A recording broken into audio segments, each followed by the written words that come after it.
టర్కీలోని అలియాగా నుండి పోర్చుగల్ వెళ్ళాలి అంటే 12 డేస్ సైలింగ్ అయితే పడుతుంది. Calculating with my ship speed into distance. ముందుగా గ్రీస్ ఐలాండ్స్ అయితే క్రాస్ చేస్తాం.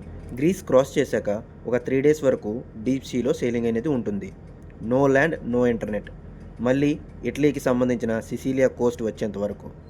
ఈ కోస్ట్ వచ్చాక ల్యాండ్కి దగ్గరగా మా షిప్ అయితే సెయిల్ అవుతుంది. బిలో 12 నాటికల్ మైల్స్ డిస్టెన్స్లో ఇంటర్నెట్ సిగ్నల్స్ అయితే వస్తాయి. ఈ రేంజ్లో క్రూ కూడా వాళ్ళ ఫ్యామిలీస్తో కాంటాక్ట్ అవుతారు.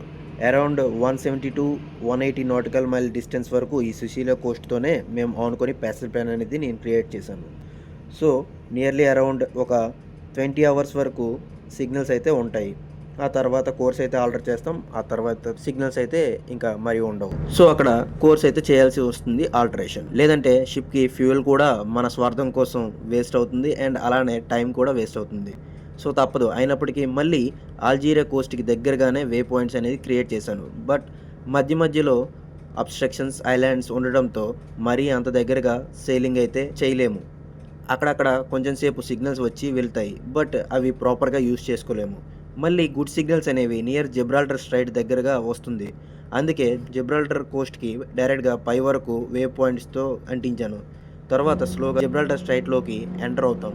ఆ తర్వాత జిబ్రాల్టర్ పాస్ అయ్యాక enter into Atlantic ocean. Gibraltar నుండి పోర్చుగల్ అయితే 2 డేస్ సైలింగ్ పడుతుంది అండ్ మధ్యలో రోకా టీఎస్ఎస్ అయితే ఉంటుంది. ఈ విధంగా మా సైలింగ్ అనేది టర్కీ నుంచి పోర్చుగల్ వరకు ఉంటుంది.